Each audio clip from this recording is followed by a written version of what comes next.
Shalom kepada jemaat semua. Kali ini kita akan sama-sama merenungkan firman Tuhan. Sebelum kita mulai, jangan lupa untuk subscribe Hosiana TV ini ya. Jangan lupa di-share ya. Mari kita mulai dengan judul The Power of God's Word.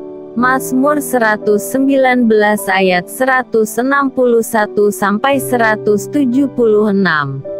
Banyak dari kita memiliki hobi membaca, entah itu buku, artikel, koran, dan sebagainya. Namun, apakah kita juga senang membaca Alkitab? Dalam bacaan kita hari ini, pemazmur berulang kali mengungkapkan betapa dia kagum dan mencintai Taurat Tuhan. Dengan mencintai Taurat Tuhan, pemazmur menunjukkan bagaimana ia menjalani hidupnya.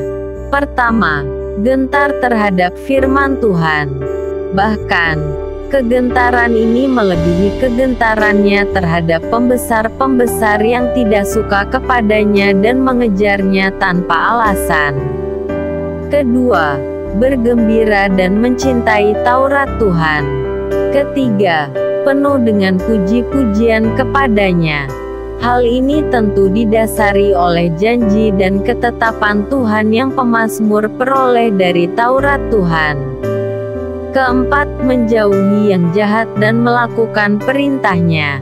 Kelima, hidup penuh dengan pengharapan. Sekalipun pemazmur berada dalam kesukaran dan dikejar-kejar oleh para pembesar, ia tetap berharap dan menantikan pertolongan Tuhan. Kita dapat melihat buah dari cinta akan Taurat Tuhan. Pertama, kita akan memperoleh ketenteraman besar, sekalipun diimpit oleh banyak masalah. Kedua, tidak ada yang membuat kita tersandung. Sebab Taurat Tuhan tentu mengajar kita untuk selalu melakukan hal-hal yang benar. Itulah kekuatan firman Tuhan jika kita mau menghidupi dan melakukannya. Namun, kita sendirilah yang menyusahkan hidup kita dengan bersandar pada pengertian kita sendiri. Kemudian, kita cemas, khawatir, dan hilang harapan. Kita tidak tahu kemana mencari pertolongan karena kita jarang, bahkan tidak pernah membaca firman Tuhan, atau kita mungkin membacanya, tetapi lupa akan firman-Nya sebab tidak berakar. Oleh sebab itu, marilah kita tekun membaca serta merenungkan firman Tuhan. Biarlah kita menjadi cinta akan firman sehingga kita tahu kebenaran dan janji-janji Tuhan, yang menuntun serta memberi ketenteraman, sukacita, dan pengharapan. Janji-janji Tuhan yang bisa menghidupkan jiwa kita kembali ketika kita menjadi takut dan khawatir dalam menghadapi persoalan hidup. Baca gali Alkitab 8, Mazmur 120. Fitnah adalah perkataan yang memutarbalikkan kebenaran dan mendustai kebenaran. Perbuatan ini jelas sangat jahat. Dampaknya tidak hanya merusak hidup seseorang, tetapi juga menghancurkan kehidupan masyarakat. Bagi pelaku fitnah sudah ada hukuman yang menantinya di kemudian hari, tetapi bagaimana dengan orang yang difitnah? Di mana dia bisa mencari pembelaan dan perlindungan? Siapakah yang dapat menolongnya untuk mengungkapkan kebenaran? Apa saja yang Anda baca? 1.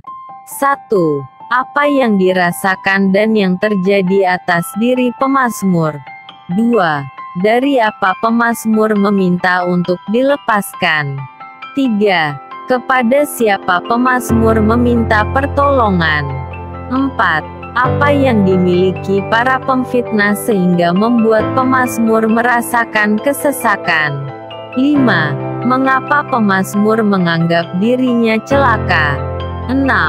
Bagaimana karakteristik pemazmur dan bagaimana pula karakteristik pemfitnah? Apa pesan yang Tuhan sampaikan kepada Anda? 1. Jika mengalami fitnah, kepada siapa Anda akan datang meminta kebenaran dan pertolongan? 2. Karakter apa yang seharusnya Anda miliki sebagai orang percaya di tengah-tengah dunia? Apa respons Anda? 1. Apa yang akan Anda lakukan jika difitnah? 2. Jika tidak boleh membalas, apa yang akan Anda lakukan terhadap pemfitnah? 3. Gaya hidup seperti apa yang Anda harus hidupi agar terhindar dari fitnah? Pokok doa, agar Tuhan menolong dalam menghadapi fitnah dari orang-orang yang bermaksud jahat.